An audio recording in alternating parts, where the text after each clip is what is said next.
धर्मपुर गांव में हरिया नाम का एक किसान रहता था। उसके खेत उसके घर से काफी दूर के जंगलों में थे। रास्ते में एक बहुत ही बड़ा पीपल का पेड़ पड़ता था, जिस पर एक भूत रहता था। हरिया रोज बैलगाड़ी लेकर जंगल जाता था और अपने पशुओं के लिए चारा लेकर आता था। पीपल वाला भूत हरिया को रोज देखता था।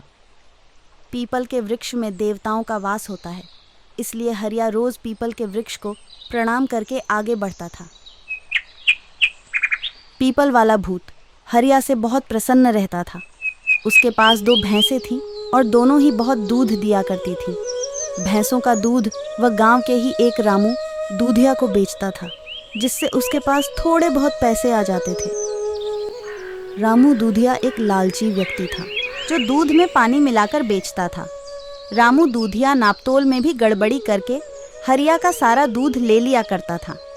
सभी गांव वाले उसकी हरकतों के बारे में जानते थे, लेकिन वह गांव में अकेला दूधिया था, इसलिए कोई उससे ज्यादा कुछ नहीं कहता था, वरना जरूरत पड़ने पर वह उनसे दूध की ज्यादा कीमत वसूलता था।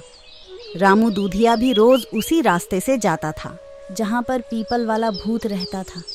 पीपल वाला भूत रोज रामू दूधिया को नदी का पानी दूध में मिलाते हुए देखता था।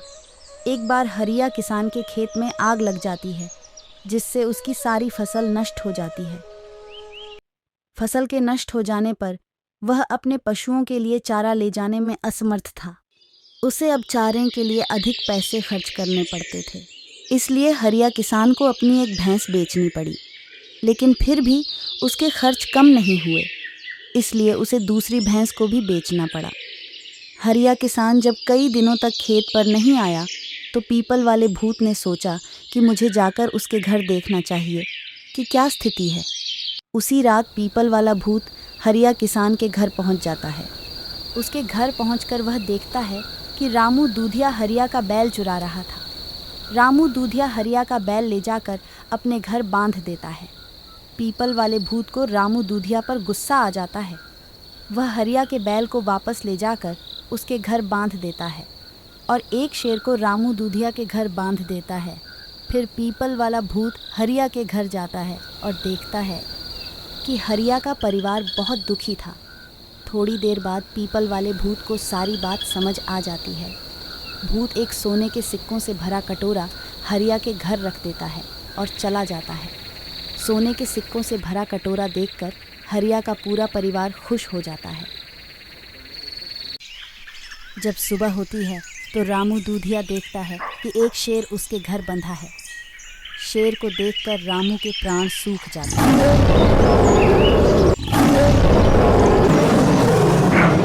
वह सोचता है कि अवश्य ही हरिया ने उसे देख लिया होगा और अपना बैल ले जाकर उसकी जगह पर यह शेर बांध कर गया है। जैसे तैसे वह शेर की रस्सी खोल उसे भागता है और हरिया के घर जाकर उससे माफ़ी मांगता है। वह कहता है, तुम तो बहुत बड़े बहादुर हो, मैं तुम्हें पहचान नहीं सका, मुझे माफ़ कर दो।